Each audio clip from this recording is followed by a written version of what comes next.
Welcome to Cutoff Genes, the podcast that helps you find your truth using nothing but DNA. I'm Julie Dixon Jackson, and I'm a genetic genealogist, henceforth known as a Gen Genie. And I am Richard Castle, the producer and co-pilot today, sitting in the jump seat next to Miss Jackson. If you're nasty. Like I've never said that before. And I don't think I've ever called you Miss Jackson. You haven't, because I'm Mrs. Jackson. Mrs. Jackson. Ms. Jackson. Ms. If you're nasty. If you're nasty. Yeah. Hey, before we begin, Yes. I just want to say that thank you for the birthday shout-out on the Facebook page for this podcast. Oh, yes. And I want to thank all the listeners who wished me a happy birthday. That was very touching, and it was very sweet of you all to chime in and wish me well on my birthday. Good on you guys. Thank you so much. I liked, who was it that said that you're a pisser? And I had to explain it. I figured that it was something good. Back in Boston, we used to say, "Oh, that's wicked pissa." Oh, there you go. So, and it meant something good. You know, Boston is practically Australia. It really is. They're like sister cities. They Well, are. if Australia were a city. Not its own separate Not its country. own continent that is the same size as the U.S. Exactly. You know. But anyway, thank you We guys. digress. That was really nice of you. I appreciated it. Yay. Thanks for jumping in on that, guys. How are you? I'm doing great. Good. Yeah. I'm a little sore. I took a spin class for the first time in a year, cycling, indoor cycling, and my, if you hear any grunts and groans, people, it's because I'm just shifting in my seat. Good for you. Yeah, but no, it felt good. But it's hard to go back. Yeah. Oh, I know. I'm dreading it. I need to as well. Not spin. I will not spin. To bring it back around, I don't think exercise is in my DNA. I hear you so hard. I really love it though. I love being in a class. Do you? Yeah, it's motivating to me because I won't do it on my own. I'm not somebody who can just go jogging by myself. Well, no, me neither, because jogging hurts. But I don't like being in a classroom setting. Really? I'm too competitive. Oh, see, I'm not competitive at all. And I'm competitive in that I know I'm not better than anybody else in that room, but I'm comparing myself. Oh, no. It's difficult. I get inspired because it forces me to keep up. Where I'll probably, if I was on my own on a little indoor bike, Yeah. I would just kind of take a Sure. little stroll, a little right. joyride. And that's really how it should work. But of course, that's not how it works for me. Moving on. Yes. Let's start. Yes. I have a clarification corner from Jen McGillivray. Okay. Who, thank you so much, Jen, for always chiming in when I need you. So I kind of glossed over what Acadian is when I was talking about endogamy. Oh, yes. Okay. Last week. Mm-hmm. And Jen has a much more succinct, except for I can't say succinct. We'll do it in the corner next week. Yes. The way to say it is succinct. The way to say succinct. So it's much more succinct and gets to the point of what Acadians are. I was talking about how my client is from all of her matches are from Prince Edward Island, which is a known endogamous community. And so here is the explanation that Jen gave us. The Acadians were a group of early French settlers to Canada who settled in present-day Nova Scotia in the 17th century. The land, then called Acadia, was hotly contested between the French and the British until eventually the British took control and forcefully deported the French Acadians, who at this point had been living there for generations. Many died of exposure and hunger, but the ones who survived went on to form tight-knit and highly endogamous communities in places like Prince Edward Island, New Brunswick, and Louisiana. Which is nowhere near. No, but it's that whole French thing. Right. Yeah. Wow. So I guess Cajuns are Acadians. Who knew? Cajun. I'm learning something new every day here. Nobody correct me. I know that Cajuns aren't Acadians, but they're closely related. Whatever. Anyway, so thanks, Jen, for that. That's I think that clears it up for everybody, and that case still has me stumped. Really? You're still working on it? I go back. I have to step away from it because Sure. it's making me crazy. And I'm at a point now where we're only going to get a resolve if more people test and if closer people test, because I've gone as far as I can go with the existing matches. And I can't. It's just a matter of time until somebody. It's a matter of time until somebody tests or somebody responds to my messages. Because the idea is that the bigger the gene pool is, yes, or the samples to choose from, the closer a match you might get. Right. Exactly. And there are several people. There are several possibilities. I actually spoke to somebody yesterday, and I spoke to a couple people on the weekend. And as soon as I asked them if they might take a DNA test, they stopped talking to me. Really? Yeah, they just never answered. Wow. I guess maybe I was too quick. I guess it's not like you don't want to walk up to some guy in a bar and say, and he offers you a drink and you're like, oh, it's so nice to meet you. Would you mind taking a DNA test? Exactly. I wasn't quite that fast. I mean, I told him what I was doing and, why I was doing it. But I think, I guess maybe I should have given it a couple, 48 hours or something. I don't know. Yeah, I think maybe the DNA test, you might want to spring that on them on the second or third date. So anyway, yeah, I actually spoke to one of her higher matches. Her father is actually this gentleman's father is her highest match. And I spoke to him and his sister actually together, and the sister is on it. She's like, oh, I love doing this type of stuff. So she's going to do some detective work for me around that area in Massachusetts. Oh, that's helpful. Yeah. But what do you tell the client when, as you say, you've gone as far as you can go at this point? Just that? Yep. Really? Here's the thing. I don't ever close anything. And if a new match comes in, I immediately start looking at that. Sure. And so nothing is closed until it's solved. And you can set an alert or something so that you don't have to monitor every day? Will it tell you? No, I monitor it anyway. Yeah. And they're usually monitoring it too. So if I miss something or if I'm off to the side working on another case too much, right. I tell everybody to alert me. Sure. So there's no way on those sites to say, will you, set up some kind of an alert like my bank does if I spend over a certain amount of money. There is, but I'm not sure if it'll send an alert to the person that you're allowing to see. I see. Yeah, you can because you're not necessarily you're not the owner of the account, DNA. Right? Okay, yes. Gotcha. That makes sense. Correct. So let's take a break, and when we come back, we're going to talk about the Dragon Lady of Adoptions. Ooh, that sounds interesting. It is. I love a good Dragon Lady story. Always. If you're enjoying Cutoff Genes, please subscribe, rate, and review. Now, back to Julie and me. All right. Does the name Georgia Tann mean anything to you? No. Georgia Tann. Tann, Tann. No. Let me tell you about Georgia Tann. Okay. From 1924 to 1950, Georgia Tann and the Tennessee Children's Home Society stole and sold an estimated 5,000 children. Oh, my God. How did I not ever hear of Georgia Tann? You know what? I hadn't heard of her either until a listener, somebody, I can't remember who it was, but she referenced her in an interview I did. And, yeah. So Georgia Tann is like a supervillain. Super villain. Oh, my God. Right. How many children? 5,000. Yep. So this is the Tennessee Children's Home Society. Keep in mind that the Children's Home Society is the most known society that adopts children out. Wow. That is there for children welfare. And somehow she became the director, I guess, of the Children's Home Society. And all of the children that not all the children, most notably the children were blonde with blue eyes because that's what her clients wanted. So she, when a baby was born that had blonde hair and blue eyes, she did what? Let me tell you. So where did she find these kids to steal? Poor people. Okay, so when complaints were made to the police, Tann's friendship with a powerful tycoon and occasional mayor, E.H. Crump, ensured the complaints would be ignored.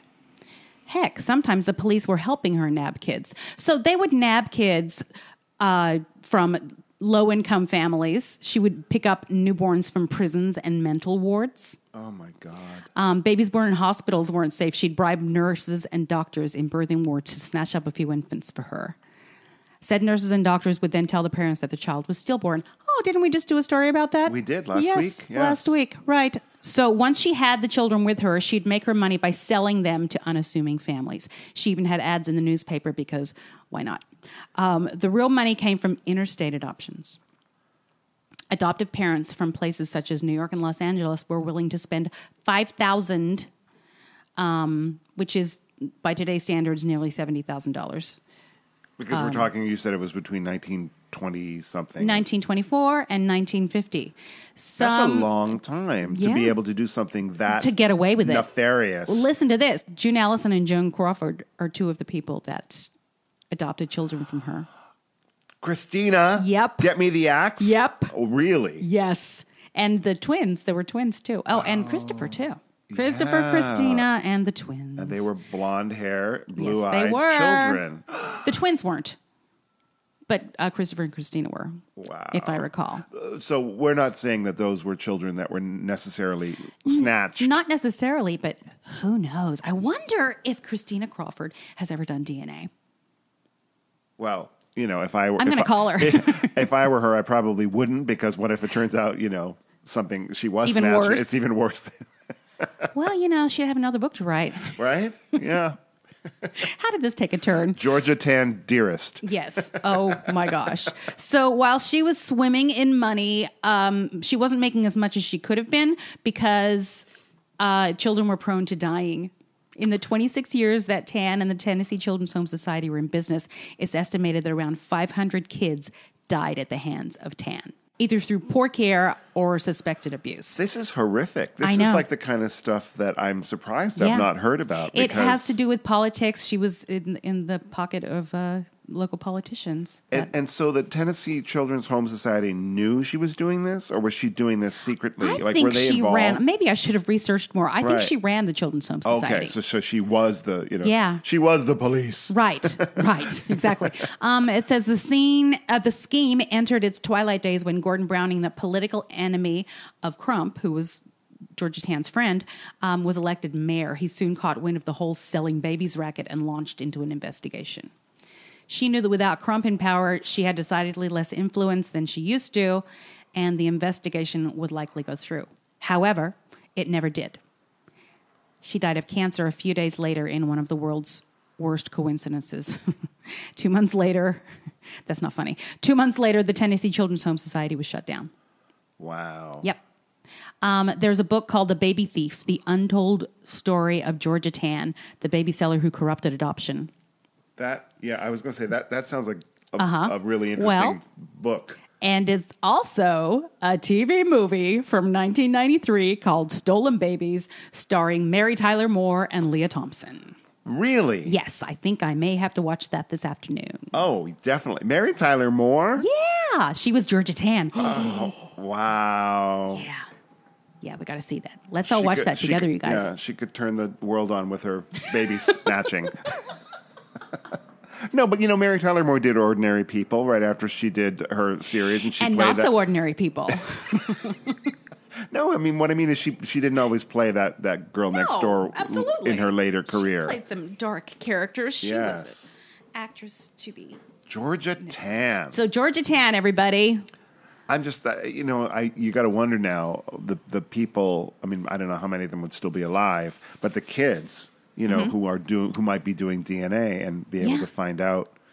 But they may never know that that's how it happened, either. If you were adopted, you don't necessarily know. Well, if you knew that you were adopted from the Tennessee Children's Home Society, that's going to be a red flag for you. Yeah, especially between those years. Yes, yeah. Exactly. Well, there's also the case of the agency in New York who was splitting up twins and triplets and setting them to separate families. That movie, Three Identical Strangers, was about. By the way, one of those, another set of twins that came from that, one of them lives in Sherman Oaks. Oh. And I know people that know her, and she just recently discovered she has an identical twin sister in New York. And I'm trying to get her to come on the show. So hopefully we'll get a chance to talk to her. If anybody has any connections with her. I do know somebody that does, but she's very busy. So I'm just going to keep bugging her. Yeah, why not? Because that's what I do. That sounds like a good idea. I'd love to have that. She's so close, too, Mm-hmm. Yeah, really. Okay. That is quite a story. Well, thank you for telling me that and giving me some nightmares to dream about. That's something for us all to think about. Go home and think about how lucky we are. Okay. I'm going to call this segment, Mythbusters. Mythbusters? Yes. There are lots of myths involved. That's good with my lisp. I can say myth. Myth. Myth. Myth. Isn't that the Muppet movie? Every time they said Miss, it was, what was her name? Carol. I never saw that. Oh, you never saw that? Oh my God, the Rainbow Connection? For some reason I know that, but that's all. Well, there was an ongoing joke, in that movie where every time somebody said the word myth, and instead of miss, they say myth. That's a myth. It was Carol Kane would come out and go, yes. It's very vaudevillian in a way, but it was funny. I enjoy it. Yeah. Okay, so Mythbuster. I'll come up with a better name. There are lots of myths. Now I can't stop. That in genealogy. You misspoke. So, did Ellis Island officials really change the names of immigrants? I've always heard that was what happened, and it was usually because of they were misunderstood or. That's what we've been told for years. Is it a myth? It's a big old myth. Really? Yeah, and I heard about this when I first started doing genealogy, and the people who knew what they were talking about said, "Don't even get me started on that." So I went and did a little deep dive to figure out how that all came about. So let's talk about this. Ellis Island is the most famous entry point. Yeah, in the United States. Exactly. I had relatives that came through. I think we probably all do. Well, maybe I don't because I'm Australian. Whatever. It would have been a long way round. I digress. It was a long way around. I'm sure I do, actually. So 12 to 13 million immigrants came through Ellis Island during the 62 years it was open, from 1892 to 1954. Okay. If an immigrant made it as far as Ellis Island, he or she would likely be allowed into the United States at least in the first 2 decades that it was open. It was pretty easy. Only those in steerage, so the poor folks, had to undergo inspection at the Ellis Island station. First and second class passengers received a quick inspection while aboard ship based on the federal notion that if a person could afford to purchase a first or second class ticket, they were less likely to become a public charge in America due to medical or legal reasons. Right. Okay. Yeah. So they hoped to settle in a promised land that was opening its doors to many, especially those capable of doing manual labor, which is what America was looking for, obviously. Even though many may have had unusual names, at least to an English speaker, it is a persistent myth that Ellis Island inspectors altered birth names of the weary immigrants. It's a myth. The 500 or so employees at the station had to work quickly during those first waves of immigration, processing each immigrant in a matter of 4 to 7 hours. The inspectors interviewed 400 to 500 people a day, processing 1 million a year during the height of the flow. On the record-breaking day of April 17th, 1907, almost 12,000 immigrants were processed in one day. According to the Statue of Liberty, Ellis Island Foundation. How would you like to be like one of those people that came on that day? Dude, I don't like theme parks. Can you imagine? Have you been to Ellis Island? I have. I haven't. Yeah, it's not that big. It's tiny. Yeah, think about all those people having to go through there. It would be really rough. Wow. It'd be like, okay, so in Disneyland, it'd be like they were all trying to get onto It's a Small World. At the same time. They were realizing it is a small world. Yes. So, and instead of singing in their native tongues about happiness and how it's a small world after all, they were like, get me the hell off this island. I need to get into Manhattan and get a job. Yes. I'm sure that was the subtext. Exactly. So it seems like a setup for fudging a difficult name into the record books, or maybe even just making the best guess on a name that perhaps a non-literate immigrant might not know how to spell correctly, but it didn't go down that way at all. Name changes could happen, but they weren't as likely as people have been led to believe. Is that how the myth began, though? Because obviously, some myths are based on fact. Yeah, I guess so. Who knows? Well, I was told, this was a guess, that my great-grandfather, whose last name was Mintz, M-I-N-T-Z, he never knew what his birthday because records were lost or in a fire or whatever, and he was escaping. Always a fire. But he was escaping from Russia at the time or Eastern Europe, and somehow my mom at one point was doing some kind of research, and this is all before DNA Online and all that, and she found that he was from a town called Minsk in Russia. And so she wondered, it's so similar. Did he answer the question not understanding the English when they said, "What's your last name?" Perhaps he answered the town he was from, and somehow Minsk became Mince. Interesting, right? I mean, yeah, so that throws a wrench in my whole argument. No, but I mean, it wasn't intentional. Yeah. You know, and obviously it did happen occasionally, but not across the board like everybody thinks. Right. You know, So I wasn't trying to throw a wrench in it. I was just saying this was something that and I'm sure my mom thought of this or even came up with this idea because of the myth. Okay, so let me tell you this: Ellis Island inspectors weren't responsible for recording their names. Oh. Instead, the error likely happened in their country of origin. Well, that throws a wrench into my mother's story. Yeah. So here's the deal. To leave the home country, immigrants had to purchase a place on a ship. At the shipping line station in Europe, a clerk wrote the passenger's name in the ship's manifest, sometimes without asking for identification, verifying the spelling. They also asked a set of questions, largely to determine if male immigrants could do manual labor. The American laws were pretty clear. If an immigrant made it to Ellis Island but was found to be infirm by the U.S. inspectors, the shipping company had to bring the immigrant home for free. The shipping lines were thus highly motivated to only take immigrants who weren't going to be coming back. You're right. So they may have made stuff up. They wanted healthy working people. Exactly. People who could work, yes. The manifest was presented to Ellis Island inspectors after the boat docked. From there, the inspector would cross-reference the name on the manifest with the immigrant passenger and also asked 30 questions to screen out rabble-rousers, loafers, or the physically and mentally infirm, but also to glean information on who they would be living with and where. Right. They would see if the answers matched those recorded by the shipping clerk before departure. Wow. Mm-hmm. If anything, Ellis Island officials were known to correct mistakes in passenger lists. Wow. See? This, by the way, is from Smithsonian Magazine. So you know it's true. I'm just shocked that you're reading Smithsonian Magazine. I read.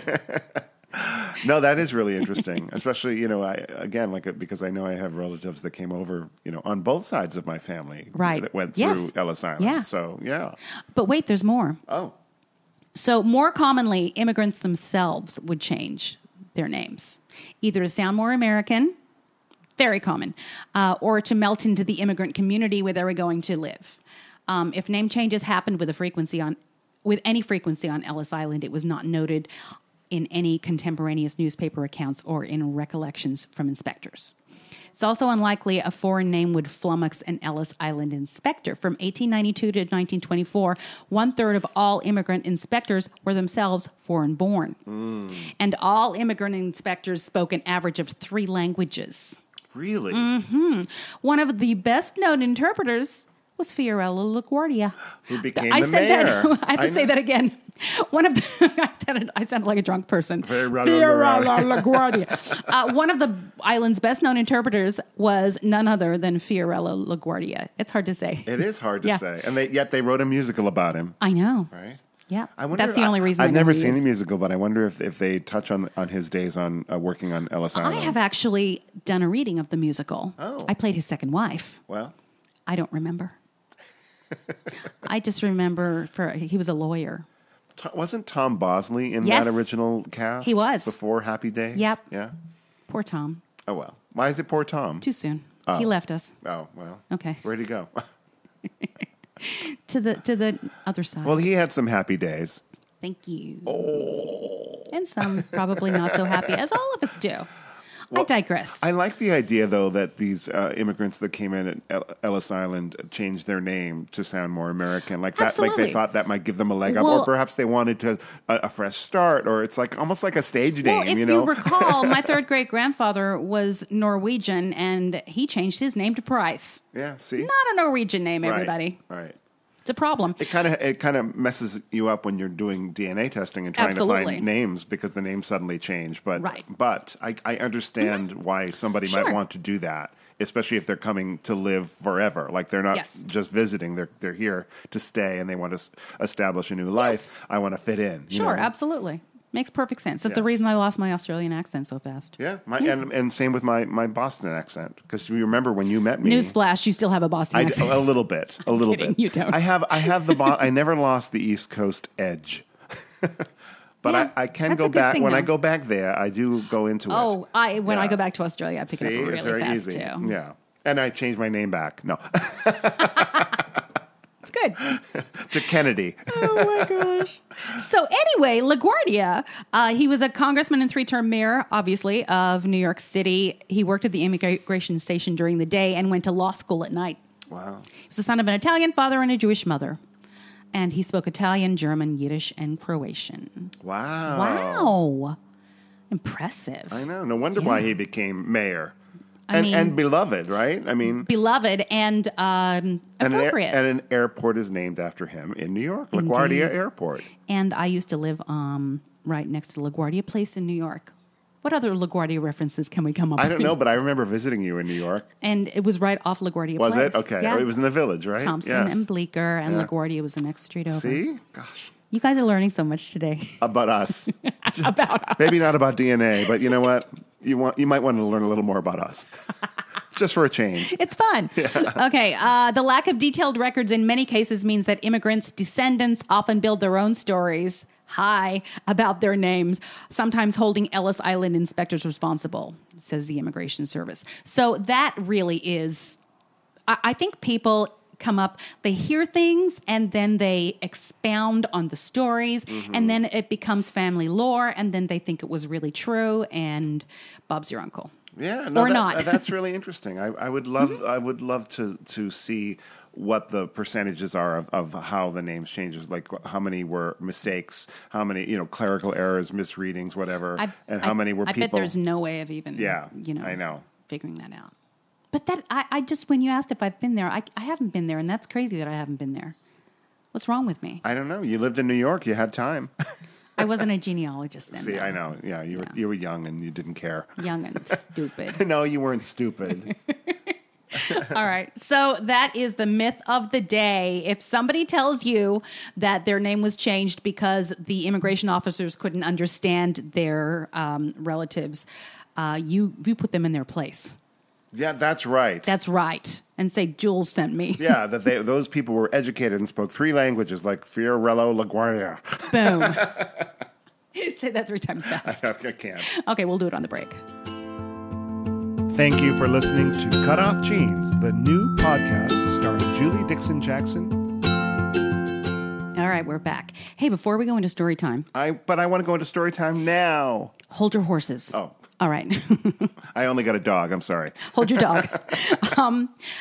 This morning on The View, actually, remember the documentary 3 Identical Strangers that I've talked about before? Yes, I have not seen it, but yes, I remember you talking now about it. You can, because nobody has an excuse.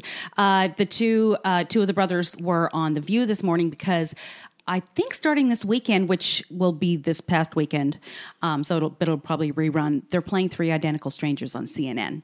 Oh, wow. Yeah, and it's amazing. Really? So, guys, check it out. It's so good and so disturbing and heartwarming and, all of the above. So, yeah. Set your DVRs, folk. Yep, folk. Well, just the one person who will. Hey, folk. For the one person who still has a DVR. I just stream everything. Oh, yeah, I'm with it. I'm with the 21st century. I have a DVR. Apparently, I'm not. Okay, so it's time for story time. Yay, story time. This week, I'm talking to Gemma Vickerage, who is a listener from England, actually, and she's been a listener right from the beginning. She's awesome, and she has a great story to tell us about her epic search for her grandmother's biological father. Wow, that's specific. It is. So, Granny was adopted, and she wanted to get answers for Granny. Oh, that's nice. So her granny was still alive then? Yeah, and she still is. And still is alive. She still is. Oh, I love that. Yeah, so let's listen to Gemma, and we'll see you on the other side. Hey, guys. Today, I am talking on the phone to Gemma Vickerage, who happens to be one of our international listeners. And Gemma, where are you right now?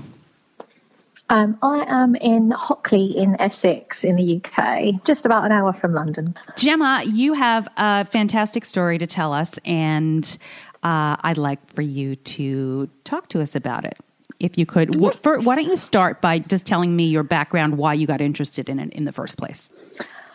Okay, I was just generally interested in doing my family tree just for my own interest. And sort of in the middle of doing it, I got tempted in by some of the adverts on the TV for DNA testing. Mm-hmm. And I knew that my paternal grandmother didn't know who her father was. And also my maternal great-grandmother did not know who her father was as well. So I wondered if maybe it would open up any doors for the branches that I just couldn't do anything on. So I did the tests, and with my paternal grandmother, I literally had no information at all on anything to do with her father. All I knew was that he lived in or near Edmonton in London, and that he raced greyhounds and possibly owned them, and also that he was deaf at the particular time when my grandmother was conceived. So I didn't have much on him. It wasn't really anything I could find anybody. Yeah, I spent ages trawling greyhound records and just couldn't find anything. Yeah, that sounds familiar. So I thought, okay, I'll do this test and see if it throws anything up. And I had a lot of matches come up for my paternal grandfather's line, and I knew who they were. But I had this particular match pop out who was a 371 centimorgan match, and that was to me. Yep. So that was quite a big match for me to not know who it was. Definitely. And I immediately got excited and thought, I wonder if that's on one of the two lines where I don't know. Yeah. So I thought at that particular time, I didn't really think my nan would be open to doing a DNA test. So I thought I would ask my parents. Okay. And I got both of their DNA, waited, and when the tests came back, the particular match matched my mum and not my dad. So it definitely wasn't my paternal grandmother's side. Wow. So I know I was disappointed, but it gave me a route to follow up on my mum's line. But that's a whole other story, which I did eventually solve. Okay. Good. So on my nan's side, I then spoke to her, and once I told her how it worked and that I'd had this match, she was quite tempted, and she thought, yeah, I'm going to give this a go. She did her DNA test, and in the meantime, while we were waiting, I asked her to draw me a huge sheet of paper, and I got her to draw me the area where she lived when she was a child. All the roads, anybody that she remembers living nearby, any shops, any owners, basically any significant information from the people from the area she lived. That's so resourceful of you. I just thought it would be useful because I love that you think outside the box. That's the way we get things done, man. Good for you. Yeah, and I think sometimes as well with you know how useful it is to chat to grandparents or parents, anybody, to find out any tiny little bits of information they might remember, because you never know when they might become useful. So the DNA test came back, and I just thought at this point I would add that we also DNA tested her maternal half-brother. Okay. So we thought that would be useful in our search, and it was. We tested, and it was a little bit disappointing. Her best DNA match was about 50 centimorgans. Oh, yeah. The one that didn't match with... No, it's not really enough. And not only that, he didn't have a tree. Yeah. Just gave us nothing. Couldn't get back to him, and it was just, we just hit brick wall after brick wall, and it was a little bit disappointing. Sure. And you kind of think at that point, I think anybody would feel the same who was looking for a parent or grandparent. You'd kind of think, that's it, I'm never going to find anything now. Yeah. But we did then, I know it's mentioned in your podcast quite a lot, we uploaded to FTDNA and MyHeritage, GEDmatch, all of those other resources. And we did get a match, but it was still, again, only a small one, a 92 centimorgans. So smaller, but the best that we could get. This particular person did have some links to the London area, but we couldn't find a link of how they were connected at that stage. Okay. So we were sort of just stuck, didn't really know what to do. So you wait, right? Yeah, we just literally waited. Yeah, and that's I what you started gotta doing do. some other trees and looking at other parts of my other family, and it took a year, which is quite a long way. But It is. suddenly after a year, we had 2 matches pop up, two matches that were not huge, but the smaller was 65 centimetres, the larger was 150-ish. Okay. But still a better match. So the good thing was that when these 2 matches came up is that both of them had the same surname. They were both had links to Edmonton, London, where my grandmother was from. Good. And one of their matches, her mother was actually born in the same hospital as my grandmother. Okay. So I knew that we were kind of looking at something that was a bit more exciting. Yeah. Her 2 matches, they both had the same great grandparents as well, which was where the sort of light bulb happened, because we thought, okay, the grandparents were Richard Thorne and Louisa Pipe. So we knew that we were looking, sort of the amounts that they shared, we knew that we were looking somewhere under these 2 people, which was still huge. There was still a lot of children, but we thought we would start working our way through all of their children. Yeah. And there was 10. Oh, boy. So it's always that way, isn't it? Yeah, totally. I mean, if it's just a couple, but it was 10. So we just ploughed through each one to see maybe if it opened any doors. Right. And we noticed the 2 matches, their grandfathers, who were Thorne children, they were the children of Richard Thorne and Louisa Pipe. Right. Both of them married 2 sisters that were from the same family. Now, this little family name popped out. It was Forsyth, and I remembered from my little map that my nan drew me that there was a family who lived just around the corner who ran a business, and they were the Forsyth family. Now, did she tell you that? Did she remember the Forsyths from around the corner? Yeah, she remembered them. She has, my nan, I'm quite lucky, she has an amazing memory, and she's given me so much information. And any families, because her mum worked locally, she worked with her sometimes at the shop, so she had connections to people she worked with. Oh, yeah, you know everybody in the neighborhood.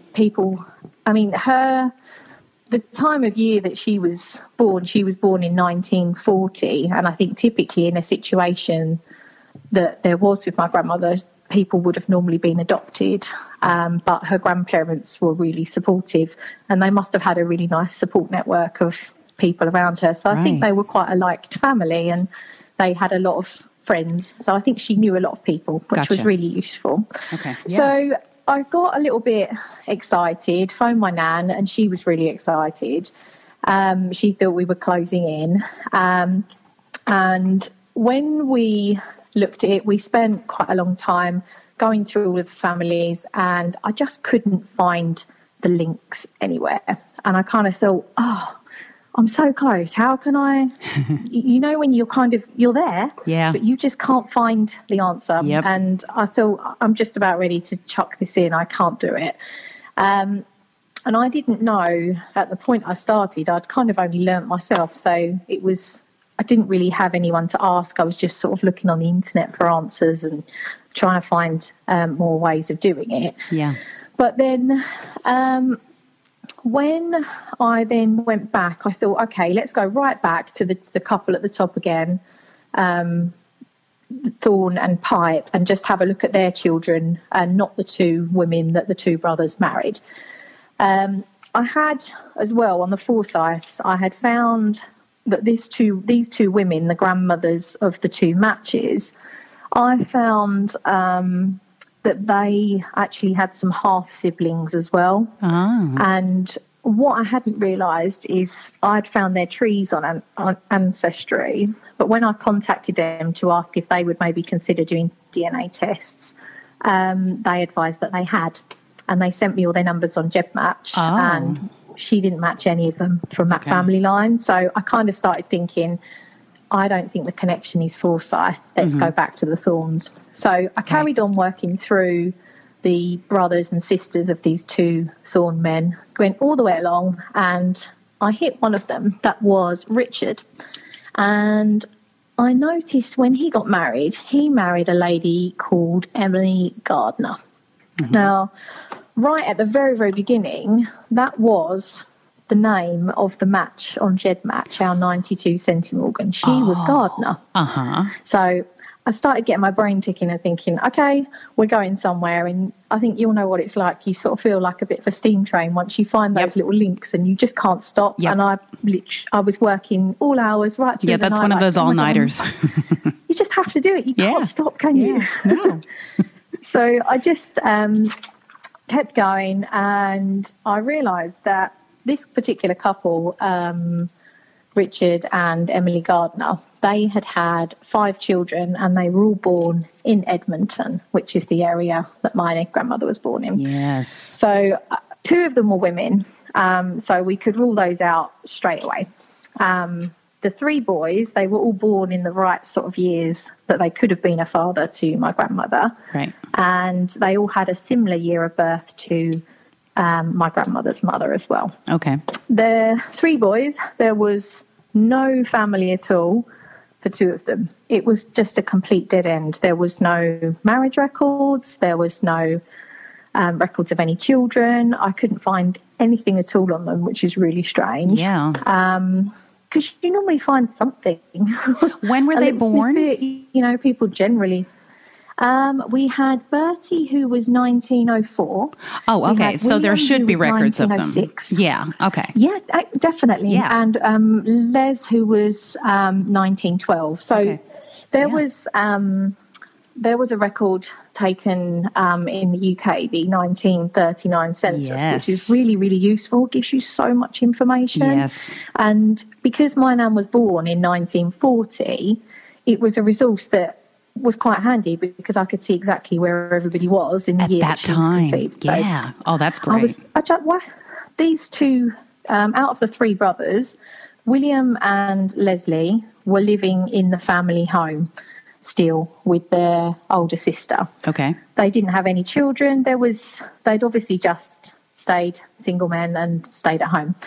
The other one, Bertie, I did manage to trace his family on Facebook.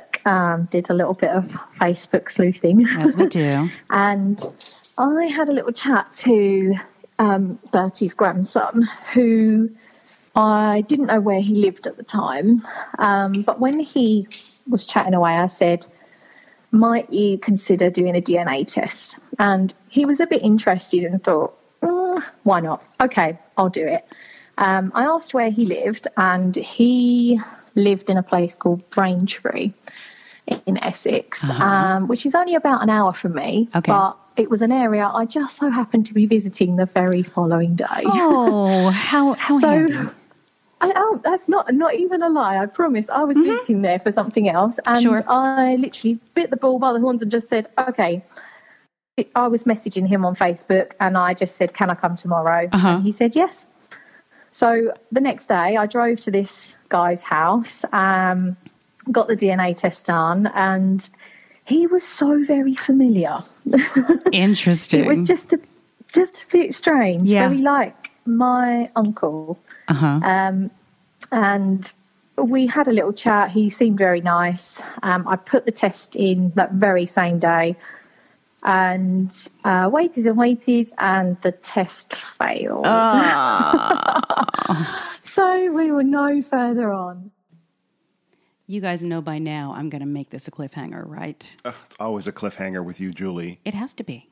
And folks, I don't get to listen to this until it goes up either. So, I mean, I put it together, but I've only heard the first part. But I will say, I love listening to her accent. Isn't she darling? She really is. Yeah, she's awesome. Also, I have to correct myself. The British don't say grannies; they say nan. Oh, that's right. My nan. I had a nanny, and we weren't British. And I mean nanny meaning my grandmother. We called her nanny. Yes, but you're from Boston, which, as we said, is Australia. Yeah, but how did nan become nanny?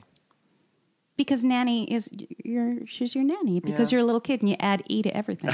That's true. That's how. So are you just Jewel? Or actually it's Nana. Yes, I'm Jewel, Jewel. No, it's Nana usually. Right. And then and that differentiates it from nanny, who is the person you pay to take care of your kids. Yeah. Well, maybe there was something to that. Maybe there was. Maybe she wasn't really your grandmother at all. And one day she opened her umbrella and flew away. And I never saw her again, I hear she's going to return, though. I did. I heard that, too. All right. Hey, it's time to go. Where are we going? Home. Oh, all right. Well, I am home. Tell the people about yourself. I am Richard Castle. And when I'm not producing this great podcast, I am writing songs and playing the piano and writing for the theater.